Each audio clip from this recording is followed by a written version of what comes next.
Thanks for staying with us. You're watching WION The World is One. I'm Adhya Janeja and this is Speed News. Let's start with all the stories making headlines today.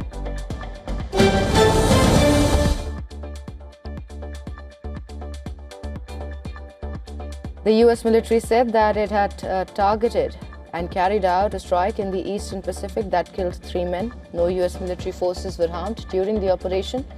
The US Southern Command said in a caption accompanying a video posted on social media website X, and Reuters could not independently verify the location and date of the video. No older version of the footage was found posted online before 26th of May. US forces have attacked multiple alleged drug-running boats in the Eastern Pacific in recent months. Human Rights Watch and Amnesty International calls the strike unlawful extrajudicial killing.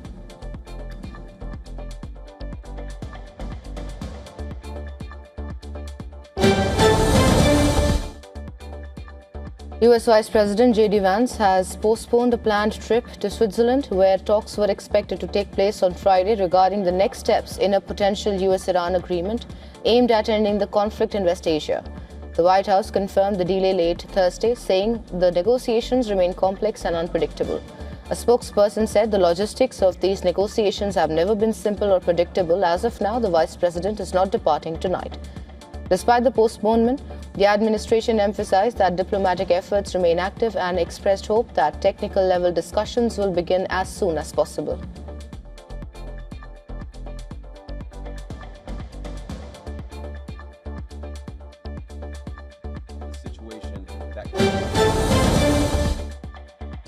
US President Donald Trump awarded veterans with the Medal of Honor in a ceremony at the White House on Thursday, that is 18th of June. Trump awarded then Second Lieutenant James Carper Jr.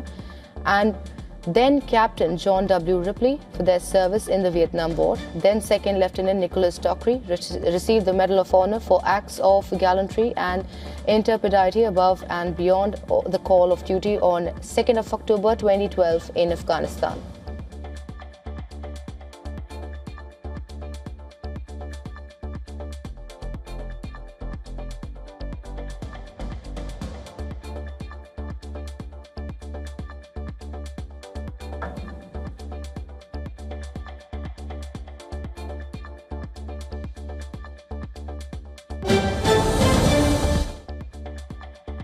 New York City police officers investigated a shooting incident in Times Square. Authorities were observed inspecting a red vehicle marked with bullet holes.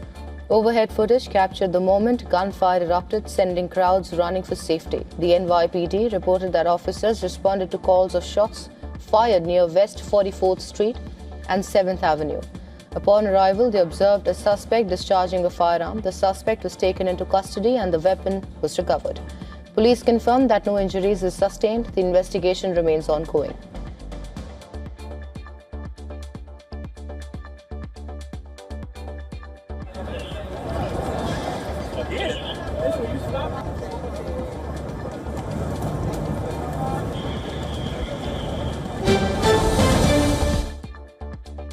Former US presidents, joined by global leaders and celebrities, gathered in Chicago for the inauguration of Barack Obama's Presidential Center. The modern complex on the south side will house digital archives, a museum tower, and public facilities. In his remarks, Obama praised democracy as special and precious, declaring there would be no kings or lords but only citizens.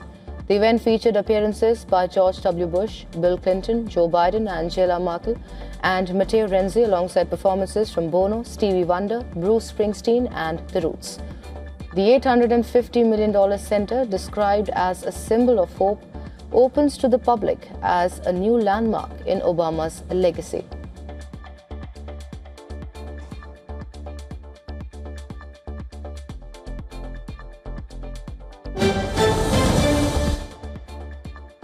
Iran's Supreme National Security Council announced on Thursday that it will waive all transit fees for commercial ships passing through the Strait of Hormuz for the next 60 days, after Tehran and Washington signed a memorandum of understanding aimed at ending the conflict.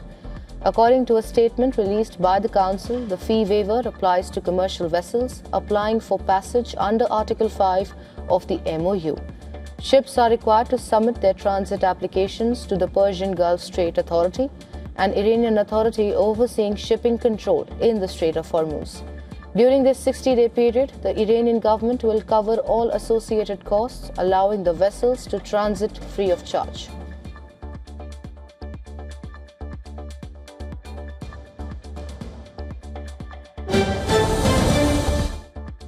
The UN's humanitarian chief says the people of Gaza deserves dignity, not just survival.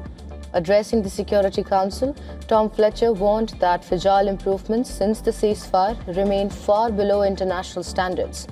He stressed that silencing weapons is not enough, calling for safety, shelter, clean water, healthcare, and education for Palestinians. Fletcher noted hunger levels have eased but insisted these gains are only the bare minimum.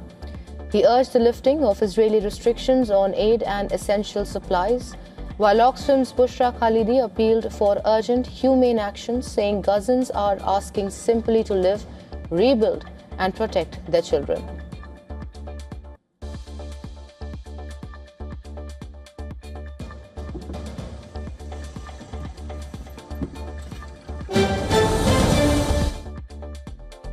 Andy Burnham has secured a decisive victory in the Makerfield by-election, returning to Parliament after defeating former UK's Robert Kenyon by more than 9,000 votes.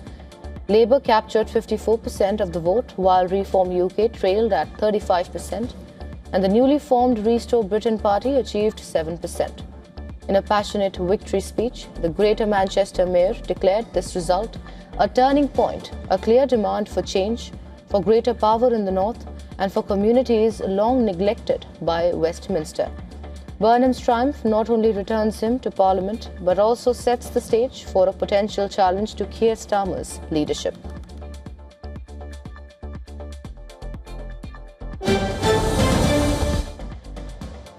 Cuba has unveiled nearly 200 historic free market reforms designed to rescue the island from a deep economic crisis intensified by a U.S. oil blockade.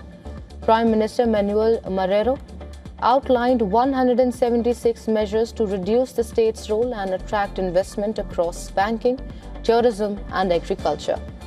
President Miguel Diaz-Canel declared that Cuba must change to live better and remain free, pledging transformation with and for the people. Marrero emphasized restructuring state-owned enterprises into joint stock companies, with the state retaining majority control in strategic sectors. Well, he also confirmed that small and medium-sized enterprises will be reclassified as private companies once they exceed 100 workers.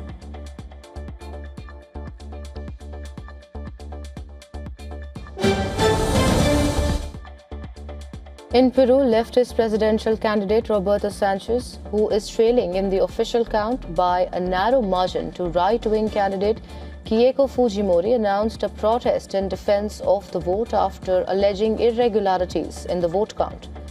The march will take place in Lima and will occur after Fujimori extended his lead over Sanchez to almost 40,000 votes, with nearly 99.4% of the ballots counted.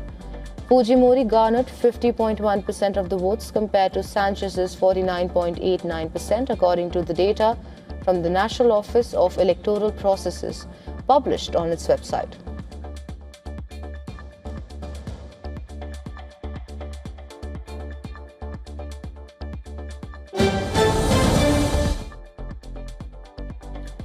Norway's parliament has briefly become part of the World Cup spectacle after politicians performed the viral Viking row inside the parliamentary chamber to support the national football team at the 2026 World Cup. The synchronized rowing motion, inspired by Viking longships, has become one of the tournament's most viral fan traditions. Its popularity grew after Norway supporters were filmed performing the row in public spaces across the US, including on city streets, in fan zones, and even while riding up an escalator. The Parliament's participation highlights how the craze has spread beyond football stadiums, reflecting Norway's wider embrace of Viking imagery as a symbol of national pride, unity, and support for the team.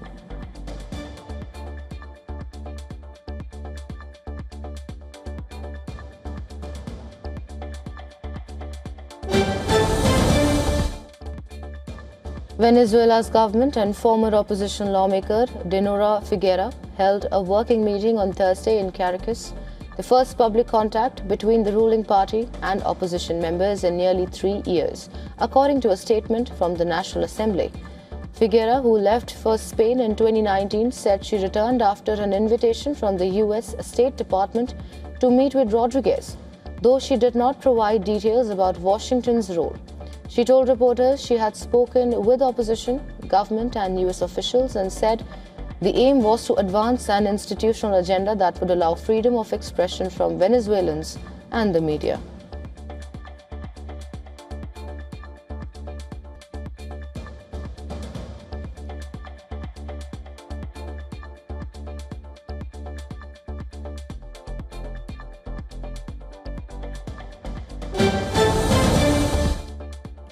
Bolivia enters its 50th day of unrest as protests and roadblocks paralyze major cities, deepening a humanitarian and economic crisis.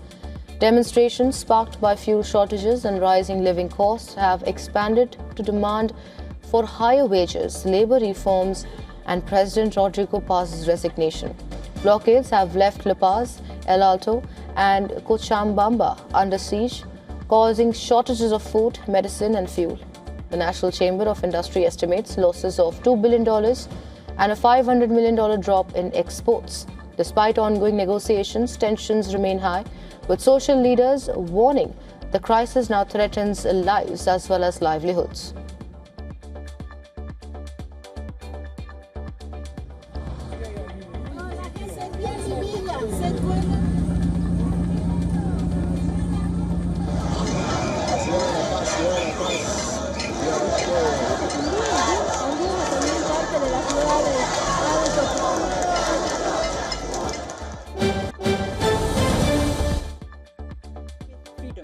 India raised concerns at UNHRC over conditions in Pakistan-occupied Kashmir, citing deaths of protesters in Rawalkot and accusing authorities of suppressing basic rights. Indian diplomat Anupama Singh said protesters' demands for bread were met with bullets.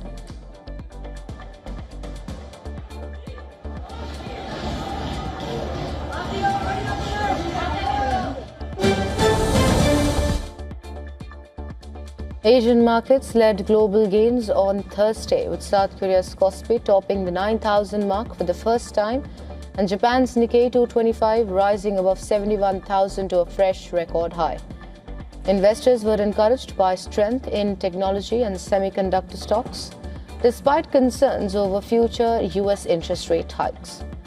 On Wall Street, stocks staged a strong comeback from the previous session's Fed-driven sell-off, with the Nasdaq jumping nearly 2% and the S&P 500 gaining more than 1%. Chip makers led the rally after news of a planned Intel-Apple partnership in the United States boosted optimism around AI and technology investment.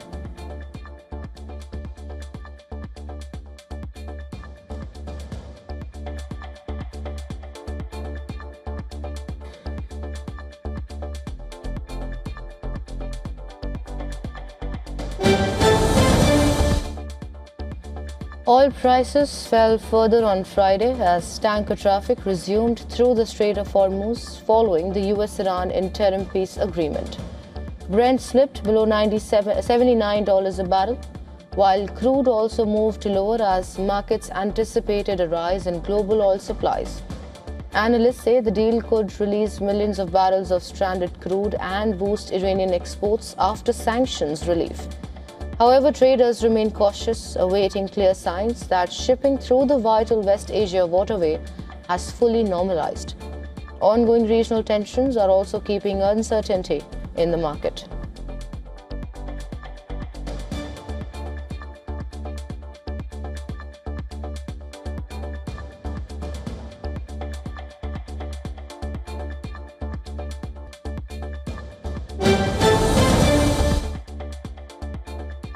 Gold prices slipped on Friday and were set for a third straight weekly loss as a stronger US dollar and hawkish signals from the Federal Reserve reduced demand for the safe haven metal. Spot gold fell below $4,190 an ounce, while investors increased bets that US interest rates could rise later this year. Easing tensions in West Asia following the US-Iran interim peace agreement and the reopening of the Strait of Hormuz also dampened safe haven demand. Despite the recent weakness, some analysts continue to expect gold prices to remain elevated over the longer term.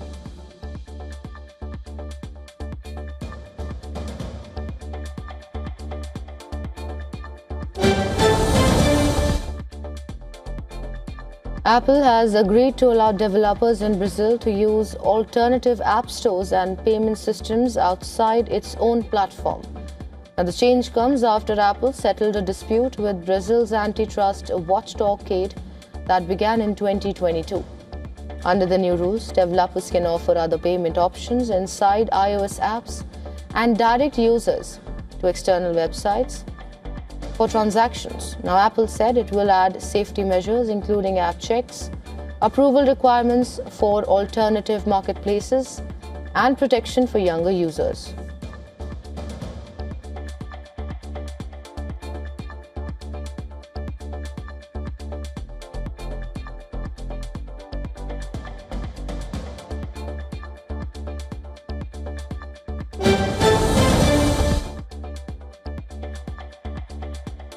The Chesapeake Bank says artificial intelligence is helping the bank complete years of work in just months. The bank's chief information officer, Dennis Rooks, said some technology projects that earlier took around 2 years are now being completed in 3 to 6 months with the help of AI. The German lender is using AI to clear internal work backlogs, automate financial data analysis, and better understand market risks.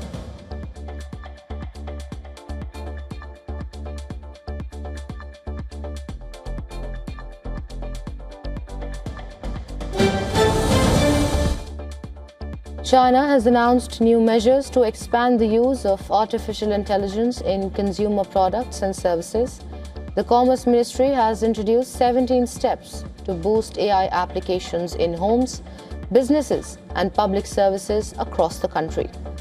The plan aims to make electronics more intelligent and support the growth of humanoid robots as a new consumer market. China also wants AI to play a bigger role in retail, lifestyle services, and other areas by reducing costs and improving efficiency.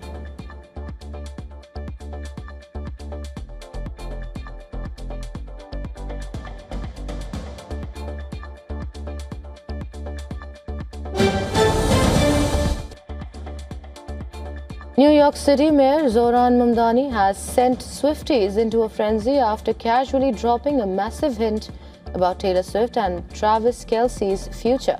While speaking at a recent NYC World Cup watch party, Mamdani offhandedly mentioned Taylor Swift's wedding, suggesting that the power couple may be planning to tie the knot in the Big Apple.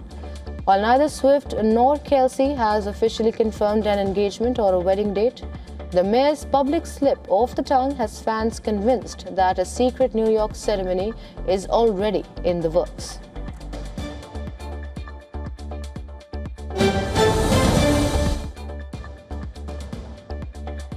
Mike Myers has officially confirmed that a fourth Austin Powers film is on the way. During a guest appearance on a talk show on World Cup Watch Party on 16th of June, Myers was asked directly if his iconic character, the British super spy, would return to the big screen. The comedian simply replied, yes. Well, the timing couldn't be better. Myers recently reprised his iconic role as the franchise's villain, Dr. Evil, in a new commercial, proving he hasn't lost his touch.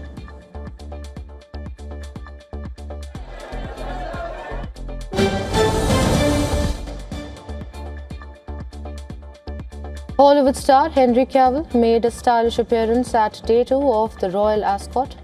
The actor was spotted blending seamlessly with the British elite. On the work front, the actor will feature as Sherlock Holmes in the third installment of Enola Holmes.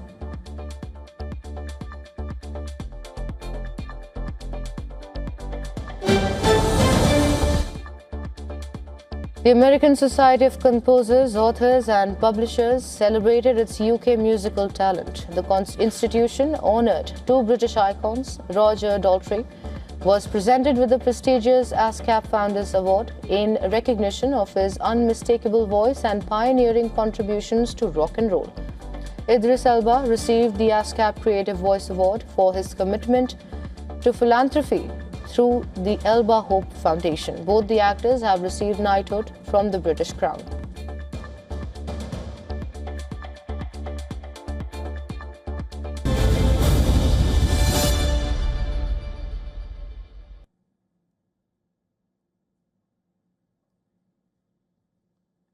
Well, that is it in this edition of Speed. But before we let you go, just a reminder to our viewers in India that you can watch all 2026 FIFA World Cup matches on Z5. Tune in and catch all the action live.